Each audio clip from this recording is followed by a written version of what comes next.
Bueno, ando un poco corto de tiempo, así que quería hacer un video un poco rápido para resolver una duda o una inquietud o una aclaración que suele salir bastante cuando se habla de anarcocapitalismo, ¿no? Cuando uno habla de anarcocapitalismo, obviamente uno recibe muchas críticas porque evidentemente se entiende que es una idea que a priori puede parecer muy utópica. Evidentemente nosotros tenemos formas de Estado desde que tenemos escritura, básicamente. O sea, que no tenemos registro realmente fiable de una sociedad sin Estado. Entonces, como el ser humano se ha ido acostumbrando a lo largo de los siglos, yo diría a lo largo de los milenios, a convivir dando por hecho que el Estado es necesario y que tiene que estar ahí por alguna razón, pues evidentemente es difícil llegar a la conclusión de que su supresión sería lo más justo, lo más éticamente preferible, ¿no? Entonces, claro, esta es una conclusión a la que nosotros, evidentemente uno no nace siendo anarcocapitalista, uno evidentemente pasa por muchas ideologías en su estudio, en su formación. Como saben, yo estudio economía, yo estudio la carrera de licenciatura en economía y obviamente uno estudia justamente para saber, y uno empieza sin ser anarcocapitalista, evidentemente, porque ni siquiera conoce el concepto. Entonces uno también pasa por ese proceso de ver por qué los anarcocapitalistas dicen lo que dicen y cómo es que esta cosa puede llegar a funcionar, ¿no? Pero todos tenemos estos problemas de que nos preguntamos cómo puede llegar a funcionar. Entonces, una objeción que sale bastante en todo tipo de perfiles, en comentarios, en videos, en posts, en libros, en todas partes, una de las objeciones más recurrentes, que incluso justifica el minarquismo, es justamente la objeción de, bueno, pero quizá no es que el Estado en sí mismo sea malo, sino que los gobernantes son malos porque se corrompen o porque son egoístas o porque son malos, etcétera, ¿no? Pero no es que la institución en sí misma, el Estado, como monopolio de la... No voy a decir monopolio de la violencia porque quiero ser un poco más neutral en este argumento, ¿no? Porque estoy tomando la posición de una persona que defiende el Estado. Entonces, yo entiendo que haya gente que diga que este monopolio de la defensa, digámoslo, este monopolio de la defensa o de la protección civil, ¿sí? Y este monopolio de la expropiación, eso sí, no se puede discutir, ¿no? El monopolio de la expropiación, quizá no es que sea malo en sí mismo in abstracto, sino que en la realidad concreta, como los hombres que se ponen al mando de este monopolio son malos, se llega a la conclusión de que el Estado en realidad es malo porque la gente es mala. O sea, la gente que está a cargo del Estado es mala, ¿no? Y para esto yo quería justamente, de forma muy breve, pretender responder, como ya dije en el primer video hablando de anarcocapitalismo lo dije, yo no pretendo convencer a nadie porque la gente opina por gusto. O sea, yo un día voy a sacar un artículo muy breve que tengo pensado escribir acerca de la opinión como concepto, porque la opinión para mí juega un papel totalmente irrelevante en el conocimiento. O sea, para mí la opinión es una cosa de que a la gente se le antoja opinar cosas que le gustan y no va más allá. ¿Se entiende? O sea, para mí la opinión es un tema de que a mí me gusta el color rojo, entonces me invento toda una fundamentación metafísica para decir que el rojo es objetivamente mejor, pero es porque me gusta a mí. Entonces la opinión no siempre está ligada, o casi nunca está ligada, de hecho, a la realidad o lo que es más consistente, racional o lógicamente. Entonces yo no pretendo convencer a nadie de que cambie de opinión porque la opinión no sirve para nada, por eso se puede dar libremente. O sea, ¿vos por qué te pensás que la opinión se puede dar libremente? Pues no sirve para nada, porque la gente, no importa las pruebas que le dé, el terraplanista va a seguir siendo terraplanista. Eso lo dije en el primer video y en el segundo. O sea que yo no pretendo convencer a nadie, simplemente pretendo dar la defensa del anarcocapitalismo desde su postura, cómo puede el anarcocapitalismo en sí mismo, sin recurrir a teorías externas, cómo puede resolver este problema de, bueno, quizá el Estado no es que sea malo, sino que la gente que gobierna en el Estado es mala, ¿no? Para esto, obviamente, recurro a los 3 derechos fundamentales, los 3 derechos naturales que determinó el padre del liberalismo, John Locke, el padre del liberalismo, que determinó que los derechos naturales, es decir, derechos que no dependen de una legislación, no dependen de un lugar geográfico, no dependen de un momento de la historia, son derechos que están en la naturaleza humana, a pesar de que a mucha gente le duela esta palabra, ¿sí? Podemos hablar de esto en otro video, no es el punto. Pero los 3 derechos inherentes al ser humano que sí o sí están siempre naturalmente, ¿sí? Así como tenés pulmones para respirar, tenés ojos para ver, bueno, tenés estos 3 derechos por el simple hecho de existir son el derecho a la vida, el derecho a la libertad y el derecho a la propiedad privada. ¿Qué quiere decir esto? Muy resumidamente, que tenés el derecho a seguir viviendo, o sea que evidentemente tenés el derecho a que nadie te mate. Ese es el sentido. O sea, el sentido es que el derecho, en el sentido negativo de la palabra, el derecho a la vida, es el derecho a que otra persona no te mate. O sea que si otra persona te mata, sea quien sea, no tiene legitimidad para hacerlo y está cometiendo un acto inmoral. Lo mismo con la libertad. Vos tenés derecho a la libertad en el sentido de que tenés el derecho a que nadie te esclavice o te saque tu libertad. Justamente por la misma razón. Y tenés el derecho a la propiedad privada, que es el más interesante. Porque la propiedad privada, en Rothbard, por ejemplo, justifica muchas cosas. Por ejemplo, el propio derecho a la vida, ¿no? O sea, nosotros tenemos derecho a la vida porque, digamos que tenemos la propiedad privada de nuestra vida. O sea que en Rothbard la propiedad privada es como que está en todos lados, básicamente, ¿no? O sea, donde hay un derecho hay sí o sí propiedad privada en Rothbard, por lo menos. Pero el tema es que la propiedad privada es el derecho a poseer lo que es tuyo. ¿Qué quiere decir?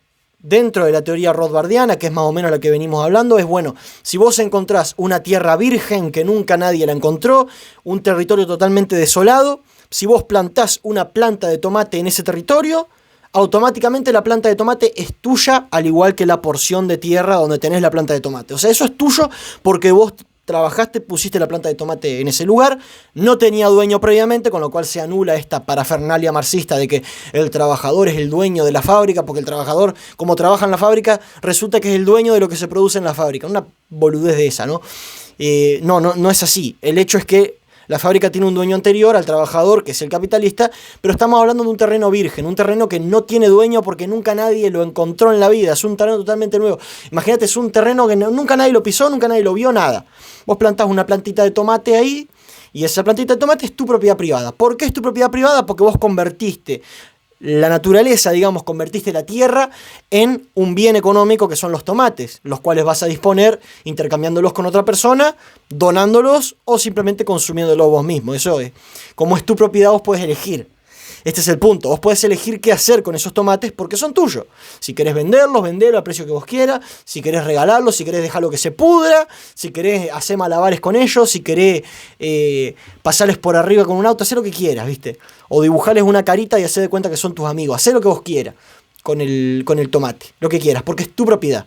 Y en este derecho justamente se basa uno de los pilares del anarcocapitalismo, del liberalismo en general. Entonces, ¿qué pasa? Cuando tenemos la existencia de un Estado, el Estado siempre y en todo momento, por más bueno que sea, incluye el expolio, es decir, incluye, para poder subsistir básicamente, porque el Estado no produce nada, para poder mantenerse con vida el Estado, por muy bueno que sea, por más que vos pongas a Jesucristo en el Estado, ¿sí?, el Estado va a tener que expropiar coactivamente los ingresos de las personas. ¿Por qué? Porque si no, no se puede sostener. De hecho, si fuera voluntario no sería Estado, sería justamente una organización como cualquier otra, una ONG, básicamente. El Estado, en el momento en el que monopoliza el robo en una determinada zona, pues justamente expropia, en este caso de los tomates, un porcentaje de los tomates, muy abstractamente hablando, pero expropia una parte de ese tomate al dueño de la planta de tomate. Entonces la pregunta es, bueno, si el Estado te va a expropiar ese tomate, ¿no? El argumento es el siguiente, el argumento en contra del anarcocapitalismo, el argumento que se suele escribir mucho en los comentarios, ¿no? Dice, bueno, claro, a vos te sacan el tomate, no te lo voy a negar, o sea, viene el Estado, te saca un pedazo del tomate, puede ser la mitad, puede ser un 10%, no me importa. El Estado viene y te saca una parte del tomate, pero ¿qué pasa si te da un beneficio por eso? O sea, que el Estado hipotéticamente funciona bien. O sea, que ponele que te hace las calles, que anda todo lindo, que mete preso a los delincuentes, que anda bien, todo bárbaro, ¿no? Bueno, acá la siguiente pregunta es, nosotros tenemos que aceptar que el máximo dueño del tomate es el que lo fabricó, digamos, es el que convirtió esa tierra virgen en una planta de tomate. Ese es el máximo dueño, tiene los máximos derechos de propiedad sobre el tomate. Porque si fuera así, estaríamos diciendo que el que es dueño del tomate de alguna manera no tiene todos los derechos de propiedad sobre el tomate porque de alguna manera el Estado coactivamente, sin haber participado en el proceso productivo, se arroga una parte del tomate, sin haber participado, insisto. Esto obviamente es insostenible, porque o sea, si el Estado ni siquiera sabía que existía ese tomate, solamente apareció cuando el tomate ya estaba cultivado, ¿cómo al Estado le va a pertenecer una parte de los derechos de propiedad? No puede ser porque no participó en el proceso productivo, ¿sí? El Estado simplemente vino a robar el tomate. Simplemente dice, es mío porque si no te mato. O sea, a punta de pistola te dice, esta parte de este tomate es mío, ¿no? Y si no te voy a embargar o no sé, los castigos que tiene el Estado. Pero el Estado no participó en el proceso productivo. Entonces es muy difícil justificar racionalmente que una parte del tomate le pertenezca realmente al Estado. Entonces no queda otra que aceptar que el tomate le pertenece en este caso, como estamos hablando de una sola persona, estamos hablando de una filosofía robinsoniana, ¿no?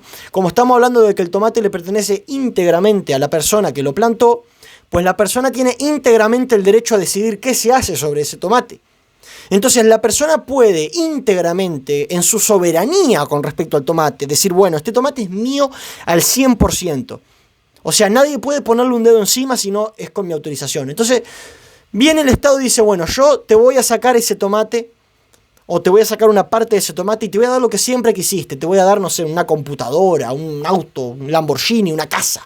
No, o sea, vos decís, bueno, supongamos que el Estado es muy benefactor, es muy bueno.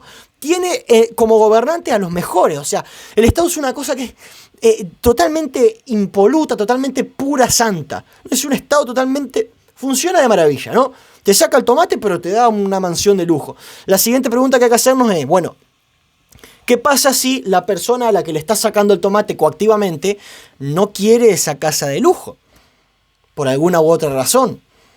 O sea, es entendible. Estoy dando un ejemplo muy, muy tonto porque nunca en la vida te van a sacar una parte de tomate para darte una casa de lujo. Pero simplemente estoy evidenciando cómo dentro del presupuesto de que el Estado es infinitamente bueno, que es capaz de generar riqueza de la nada, que es una cosa, es Dios en la tierra el Estado, ¿no? Dentro de esto, ¿no?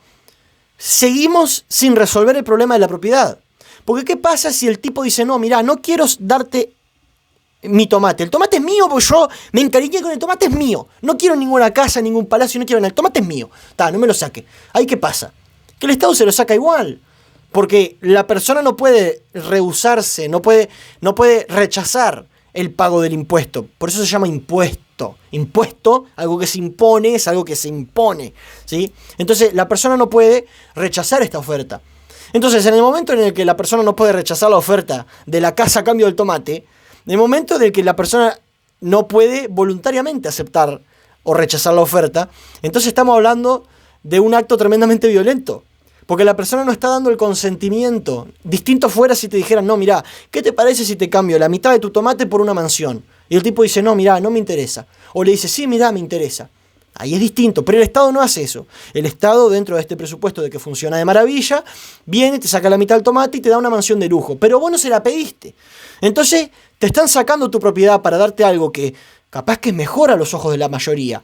Pero como otro concepto que también vamos a hablar en algún momento del anarcocapitalismo en la escuela austríaca, otro concepto es el valor subjetivo. No se puede decir que una casa, ¿sí?, valga más que un tomate, porque a lo mejor la persona está increíblemente encariñada con el tomate porque fue un regalo que le dio su abuela antes de morir, ¿sí? Y el tipo le tiene miedo a las casas porque resulta que, no sé, es casafóbico. Entonces el tipo, dentro de su mente, porque es un tipo que está mal de la cabeza simplemente, valora más el tomate que la casa. Entonces el tipo prefiere tener el tomate que la casa. Yo sé que la gente va a decir que esto es una estupidez, pero es perfectamente posible. O sea, hay gente que prefiere cosas que son más baratas o menos valiosas socialmente, pero las prefiere porque les da un valor emocional, ¿no? Esto evidentemente a todo el mundo le ha pasado, ¿no? Que tenemos un objeto que si lo tuviéramos que vender, lo venderíamos muy barato, pero es que no lo queremos vender porque nos parece que vale mucho más de lo que nos pueden pagar por él. Entonces, justamente esto es lógicamente posible. No hay ninguna contradicción en decir que una persona puede preferir un tomate a una casa. No hay ninguna contradicción, no hay ninguna. No hay contradicción. Por más que vos quieras hacer ver, no hay contradicción. Puede ser muy disparatado el ejemplo, muy rebuscado, pero no hay contradicción. O sea, es lógicamente posible que exista una persona en el mundo que prefiera el tomate a la casa.